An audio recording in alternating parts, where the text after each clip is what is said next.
Let's open up the Vintage Collection 3.75-inch figure of director Orson Krennic from Rogue One. Villa Varykino. If it's Star Wars, we collect it. Hello there, thanks for visiting Villa Varykino. I absolutely love the Star Wars film Rogue One. I try and collect as many figures from that movie as I can, and I recently did a rewatch of the Andor series, which of course is a prequel series set before Rogue One, and I was really excited to hear some news about Andor Series 2 at the recent Disney D23 Expo held in Anaheim a couple of weeks ago, where it was confirmed that actor Ben Mendelsohn will be reprising his role as director Orson Krennic in season 2 of Andor. I really can't wait. So, of course, I'm super excited about the upcoming Andor series. It's still a little bit way off, but I do have this director Krennic figure to open, and I think it's time to get him out of his packaging. So thank you so much for hanging out with me today. Coming up really soon, I'll open up the figure. We'll go over all of the details and articulation, but first, let's take one last look at the backing card. Of course, I always love the classic packaging style for the Vintage Collection line, inspired by the original Kenner packaging from the vintage action figures of the 70s and 80s. But because Rogue One ties in so closely to A New Hope, it just feels a little bit more extra fitting for this one here. So we've got the classic Star Wars logo at the top, the chrome racetrack surrounding the character promo art here on the side, and we've got the Rogue One logo here in red at the top. For director Orson Krennic, we have a blue color behind the figure and for the nameplate there with white font there. And I've got to say, this is a fantastic promotional image here of Ben Mendelsohn as director Orson Krennic from the set of Rogue One. This almost looks like somebody said, you know, let's just take a perfect promotional photo for an action figure backing card. The way he is standing, looking directly at the camera, his cape just sort of falling really well. I love the sort of the action here, the billowing of his cape, and he's even holding the blaster that is of course the accessory that this figure comes with. It's just well lit, we can see all of the details, it fits in this space really nicely. Absolutely fantastic job matching this promotional image for the action figure packaging. And of course we can see the figure inside the bubble here. We've got a plastic cape, the figure there with his white Imperial Officer tunic and details there, and of course that one blaster accessory there as well. Just a fantastic looking backing card. Moving on to the back, this one is VC302, one of the newer line, which has this different style of backing card print design. If we look at some of the older ones, they were a little bit more heavily inspired by the very retro Kenner backing card style that were black with images of other figures that you could collect. But around 300, Hasbro switched to this new style that we have here, where we have the accent color from behind the character used for the top half of the backing card. We have a picture of the backing card here, sort of the front of the card pictured here on the back, and instead of a picture of the bubble, we have an insert here of the actual action figure posed with the accessory there. I think that's kind of fun, even though I am a little bit nostalgic for this style of packaging. But yes, now we do have a space for a blurb on this new style of packaging, a little bit of a short blurb introducing us to the character. This one reads, "Cruel but brilliant, director Krennic has staked his reputation on the completion of the long-delayed Death Star project for the Emperor." And then we have that repeated in a few different languages. We also have, of course, the Vintage Collection logo there, and the rest of the backing card is copyright and all of that kind of information, barcode in a number of different languages there. As I said before, I just love this packaging. It just looks amazing with that awesome character art there, the nice vibrant blue color behind the character really lighting up the white of his costume there. Fantastic, but it is definitely time for me to add this one to my loose action figure display, so let's get that figure out of the bubble. So now I have the figure and the accessory out of the packaging so we can go over all of the details. And I really like Rogue One, and director Krennic was one of those characters that really stood out to me. So I am just really enjoying the fact that we have a new updated figure for this character. So we can see that he has a plastic cape. I'm just going to take this off so we can quickly look at the figure, and then we'll look at this cape fully because it does kind of cover things up. And I'm just curious curious to see what this figure fully looks like because, of course, in the packaging, I can't take it off. So we can see that we have a white Imperial Officer's tunic here with a black belt and a holster. We've got black pants, which are satin sort of matte finish here with the paint, which of course is to contrast the shiny gloss of his high-kneed leather boots there. And of course, we've got black gloves there as well. Really cool. And I've got to say, the modern sculpting on action figures is really, really good. This is a really good likeness to the actor Ben Mendelsohn, of course, who played director Krennic. That digital printing for the eyes, the detail there, just fantastic. The hair is a separate piece which has been attached to the face. We can just make out the sort of the joining around here where we get that nice definition. And looking up really closely, we have some digital printing of some very faint sort of gray hair sort of accent here to the side, coming around to the back, and we can see that it also is on the other side there. Looking up really close in person, I can just make out that sort of digital printing dots, but I really like that. That's really quite fun. It's a little bit of an interesting color. It's kind of brown, kind of a little bit gray for the rest of the hair, but I think they do a pretty good job of recreating the hair color seen on screen. Of course, he's not wearing any makeup, but I do really like the painting around the eyes, and just, I can hear his voice when I'm looking at this. I think it's a really good likeness, which we come to expect from the vintage collection line, but every so often there are just actors that have just unusual faces that don't quite sort of translate when you put them into plastic action figure form, but I think this one is a really good version here. So of course, because it's a fabric costume on the screen, we generally get pretty good articulation of the figure going down. So we can see the articulation at the shoulders, at the elbows. Of course, we're going to have it there at the hands. The belt is a pretty good place to have that torso articulation. Now, of course, the Imperial officers wear these wide jodhpur riding pants, of course, going back to sort of military costume, which I can't see under the tunic. I'll just have a little look. Yes, we do have that top seam right at the top there. You can just make it out. The black on black is a little bit hard, so I should be able to sort of rotate the leg at that attachment point.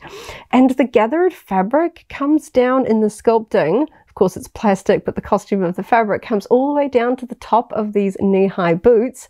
And we can see that the articulation is just hidden really well. The sculpting of the front, it almost looks like there isn't a knee join with how neatly those pants come down to the top of the boots, but when we turn them around we can see that articulation just hiding there. Black on black is always a pretty good option for hiding articulation. It just kind of blends there away from the eye, but that's really nice. And we've even got some buckle details here at the top of the boots. We don't often see that. That's really nice there. Of course, black on black, a little bit hard. And then, of course, we have the articulation here at the ankles as well.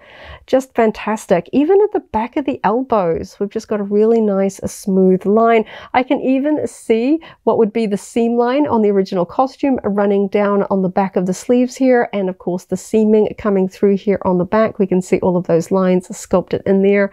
Really nice to see. Really cool. We've got a little bit of a greebly here on the belt. We've got a couple of other items along here. Really nice. They are painted in silver with sort of a black strap holding them in place. And we have a black plastic holster, which is hollow. I can see all the way through there, so I'm hoping that's going to hold the included blaster accessory really well. We've also got, of course, the iconic Imperial Officer little code cylinders. We've got one on either side here, and then we have his silver rank badge here with the top row of red buttons and a bottom row of blue buttons there. The blue paint on these very left-hand buttons is a little bit faint. It gets a little bit better on the outside ones, but that is just a little bit of a variant with my particular figure. I'm sure the painting is probably a little bit better on other people's versions there. We have a silver buckle here on the front of the belt with that little metal stud there off to the side. He doesn't have a hat in this version. We do see him wear a hat in some of the other outfits that we see him in the film, but this one doesn't come with an accessory hat, but I think this does look really cool. Okay, so that's looking over the figure. Let's put his cape back on so we can fully take a look at this cape. So it's a plastic cape, fits on really nicely. We can see we have that angle meeting up here at the shoulders. It's got a little bit of a collar that matches up pretty nicely around the collar of his tunic worn underneath. When we can look at the side, we can see some of the detail lines here, like the slits that would be where you could sort of extend your arms through there. We've got a little bit of a stitch line seam here as well. And here in the back, we can see some of those other seam lines and the stitching around the shoulder piece here. And we have a little bit of a split going up that center here in the back. So when I stand up the figure, and he stands really well, and you can see that the cape comes almost to the desk. There is one section here in the back where I do believe the figure is actually resting on it, but I don't mind that because it does make him very steady. Sometimes plastic capes, if they're just a tiny bit too long for the feet, it makes them kind of hover, or they are a little bit unsteady. This one stands really nicely. It just gives him a little bit of stability. It's really nice. Curious that they didn't give him a soft goods cape, but because this one just looks really nice, I'm not bothered by it. Sometimes soft goods can sort of billow and not give us the really nice drape that we're really looking for to be sort of accurate. So I don't mind the plastic version for this one. Got some really nice sculpting there, and it's a pretty good white plastic match for the white of the tunic underneath. So overall, it looks great. I really like the way that it falls. Sometimes you get really good draping in a sculpted plastic rather than fabric that just sometimes fabric has a mind of its own and it just wants to just flow wherever. I really like this. It just looks really cool. Of course, we don't really see him put his arms through these slits here, so they aren't actually a slit in the plastic, though of course that would be a stitch hole in the original costume. We can see it is just a plain white on the inside if I take the figure out, and we can see that it is fairly flexible, so it fits around him fairly nice. It's not completely rigid. When it was inside the packaging, there was a little bit of clear plastic, like a little tray that the figure was sitting in, that just kept the shape of this cape just nice and circular, so it didn't get all scrunched and weird when it was in the packaging. So I really like that. It just looks, there was something about Director Krennic's cape. I think that there was a lot of people that wanted to make this costume because he just looked, it just took the Imperial officer costume up a notch by having that cool and Imperial cape there as well. So to go over the articulation, I'm just going to take that cape off and put it to the side there. Because he's a human with not too much bulk in terms of armor or other costume details, I'm expecting the articulation to be fairly standard, what we would expect from a vintage collection figure. So he doesn't have much in the way of anything that's really going to stop his head from tipping backwards and forwards, but this one is a little bit stiff, just getting a little bit of movement there, very free to the sides there. It's almost like Imperials don't want to look down. They always have to keep their head up in a look of superiority, as it were. So we can get the arms up all the way, and I'm expecting there to be pretty free movement with the rest of the joins. A little bit tight because he is fresh out of the packet there. And yeah, really nice.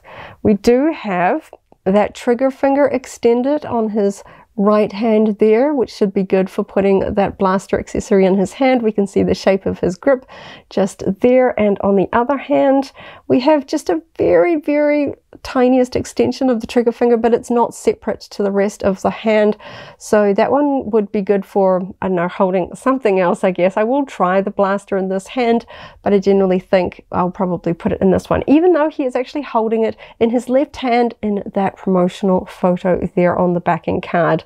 I just, somehow all of my Star Wars figures just end up being right-handed, holding their blaster in that hand. And we can see that holster there. The holster actually feels not too squishy. I thought it might be a little bit squishy because as I'm pressing, I can feel the the rubberiness of this lower piece, and I can probably show it best here. I can kind of flex the lower tunic, so I'm hoping that that means that we'll be able to move his legs around a bit. You can see that articulation point there in the back, really hidden because it's black. And of course we should be able to, we've got a little bit of articulation. We can see that join there, really small on the inside of that hand, so we can rotate that one in and back. Of course we can turn them around, and again this one, it should be side to side. Very bit stiff. The sleeve coming down there is stopping that from really tipping side to side much, but I can rotate that for posing there later. So let's test out his torso. Just going to get his arms up out of the way. Very tight, doesn't really, it just wants to snap back to the midline. He's not really staying there, and I'm not really getting that much in terms of movement. I can wobble him, but he's not actually staying in any position. He's just coming back to that neutral sort of position.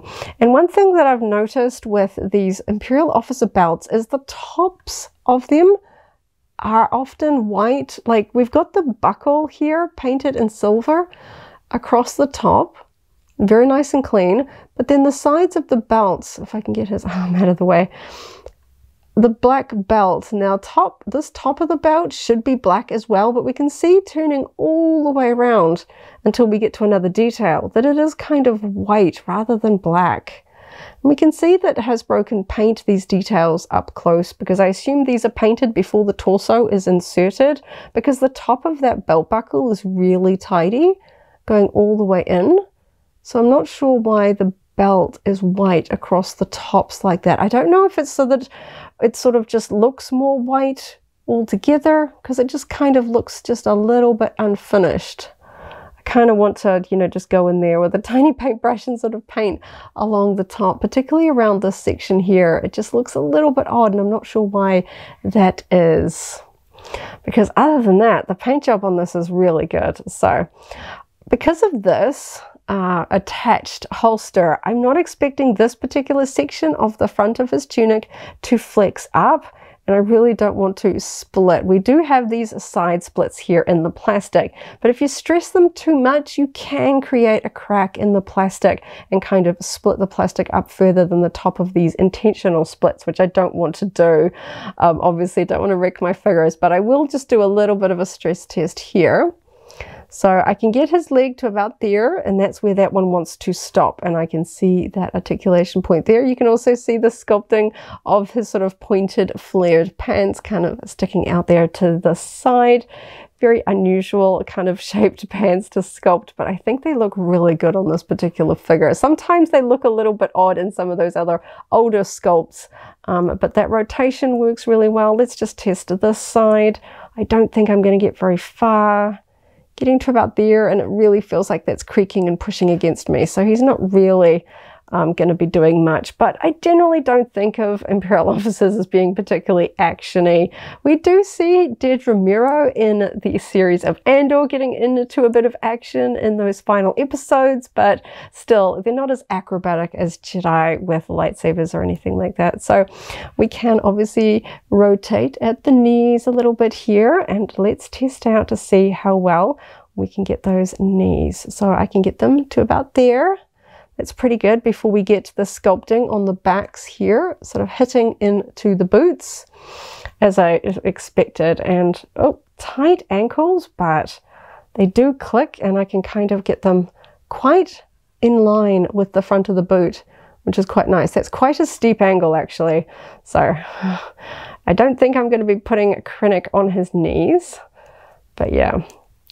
Overall, pretty much the articulation that I expected. Kind of interesting that I can't tip his head front and down. I can get a little bit of a nod, but not nearly as much of a tip as I thought I might. The wrists on mine are just a little bit stiff, and of course the torso just doesn't really flex much. We've got a join there, but it could just be mine or just something about the joint on this particular one. It's just a little bit funny. So let's test out that blaster. So of course Krennic has a small little blaster. Looks a little bit more like sort of like a classic revolver we have here, which is in a little bit of a flat grey with a brown grip. We've got a little bit of a detail paint there as well. We've got a completely sort of enclosed trigger guard there. This is a tiny blaster. Of course, blaster pistols are pretty small. It's a little bit flat, but we do have some pretty good raised details. Now, if I just quickly grab the backing card, because we can see the accessory pretty clearly in his hand here, this one has a little bit more of a satin metallic finish to it rather than this flat gray. I kind of wish it was painted a little bit more of a silver color, just to be a little bit more closer to what we see on screen. We also don't have these sort of black stripings here across the top, but overall it's a pretty cool accessory. We don't see Imperial officers generally fire weapons quite as much, but we do see Krennic get into some action, so I like that we've got a blaster for him. So we've got that extended finger. I'm hoping it's going to fit into this trigger guard really well. It's got a very small grip, so I don't think that's going to be too much of an option, and wow, that just went straight in. That's nice. I don't like having to sort of have a wrestling match with my action figures just to get them to hold the accessories that they come with, and he looks really cool holding that blaster. That was really nice and easy to pop that in, and his finger just went in there really nicely. So just going to pop that into his other hand. This one might not be quite as nice because of course we don't have that extended trigger finger. Oh yeah, so this has got a small grip, so it's not a tight fit. You can see it's falling out of his hand, which I wasn't quite expecting, because yes, that finger is not really holding it, so it's a little bit of an awkward grip for this one, and it just falls out really easily. So definitely better in his right hand, even though he's holding it in his left for that promo image. Let's just get his arm up out of the way and we'll test it in this holster here. So yep, it fits in there, and we can see that it does extend through the bottom notch there inside that. So if we put his arms down, now of course the holster is a little bit more on the front of the body, so it kind of fits in front of the arm. So when we get everything all up together, we can actually see it inside the holster there, which is kind of fun. Because of course, if I grab that backing card again, we can see the holster is actually worn quite far forward on the body, and we can see sort of the blaster shape of the holster there is in black. It might come up a little bit higher on the actual one than it does here on the figure, but we generally have to have a little bit of the holsters cut away so we can just get those toys in and out. So I think on the real one we wouldn't have it cut quite so low, but I think this is a pretty good representation of the holster from the costume there, and it fits in there quite nicely. And because we've got it extending here at the bottom, it's generally quite easy to get them out if they extend. You can just sort of push them from the bottom and pop them out, so we can pop that back in his hand. I like that that just fits on his finger there really nicely. Really fun. Ready to fire at Jyn Erso.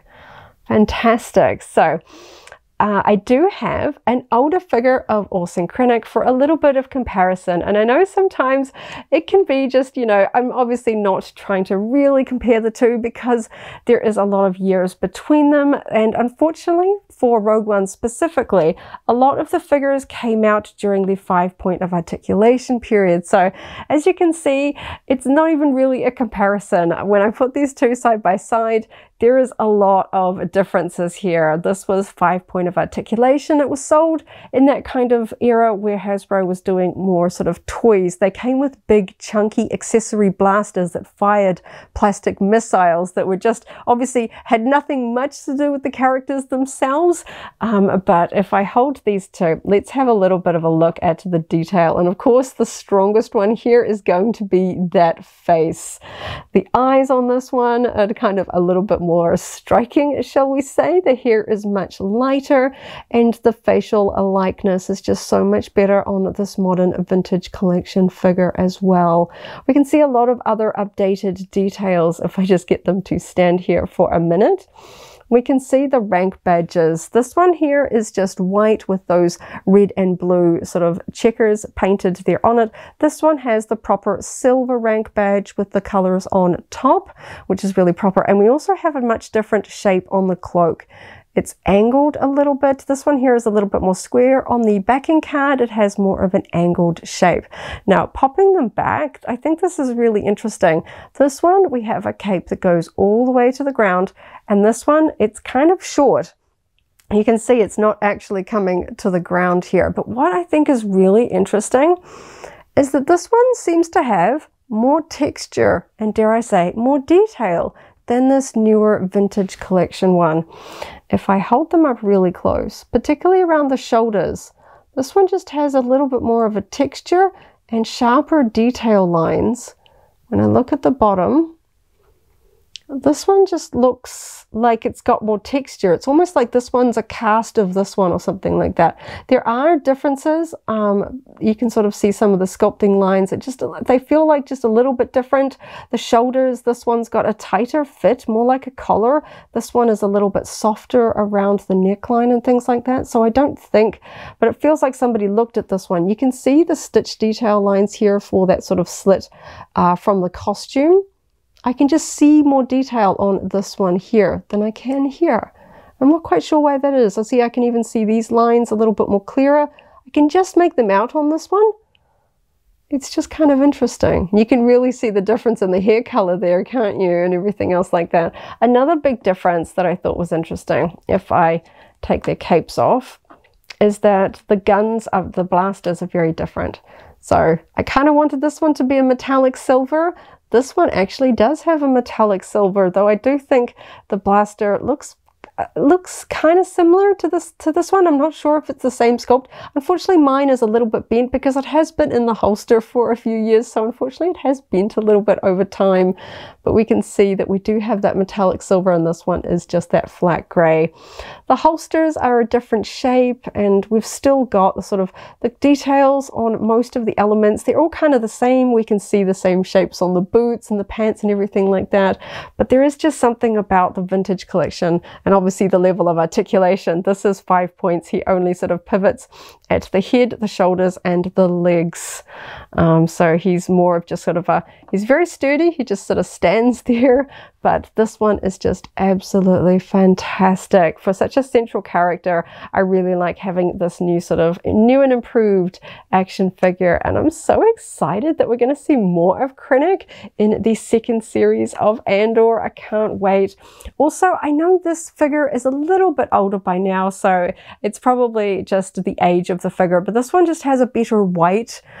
It's a really faint difference. This one's just got a little bit more of a yellow cast to it, but I know that white plastic is particularly tricky. This one came out in 2016 as part of the Rogue One range of toys from that era, so it is a little bit older now. I am kind of expecting a lot of white plastic action figures to just decolor a little bit over age. Even though I keep my figures in a room with no natural light, they do just find their way of going a little bit yellow. We've also got this very prominent split on the front of this one, and this figure just has it as a sculpting line. There is no split on the side of that one, which is kind of funny because we generally think of seams like these splits as being for sort of articulation and posability, but when they only came with those sort of 1 points at the top of each hip, it's kind of funny to have that added level of range of motion there because we're not really getting that much. But yeah, I think it's interesting that this one just feels like it's got a little bit more of a finer detail to the cape, but for the absolute rest of the figure, I'm just absolutely loving the detail there. The improved paint jobs on things like the rank badge, that digital printing, especially to give him that gray touches in the hair. Just fantastic. I really wish that the top of the belt was painted. Of course, we can see on this one, we don't have that problem. It's black on that top surface. It looks really clean. I do have a tiny paint flaw on the underside of the belt, but that wouldn't be present on all figures.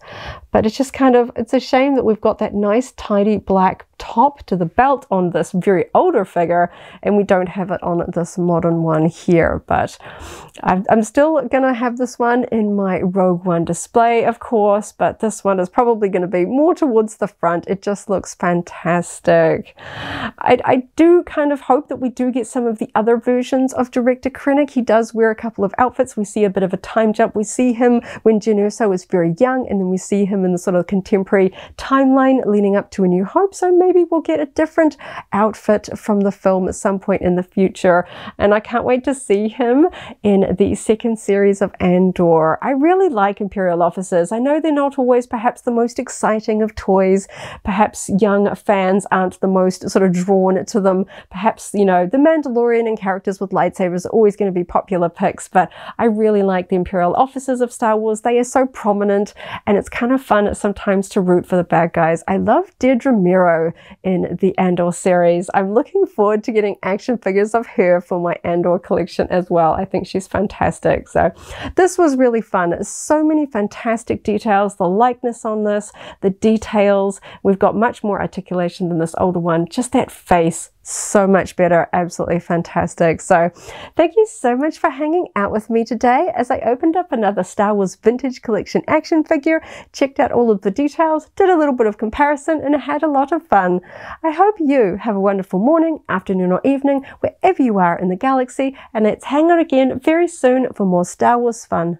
May the Force be with you. If you're a vintage collection fan, I've also opened up the Captain Cassian Andor figure VC302. That video is linked here in case you haven't already seen it, as well as a whole vintage collection playlist. This is the way.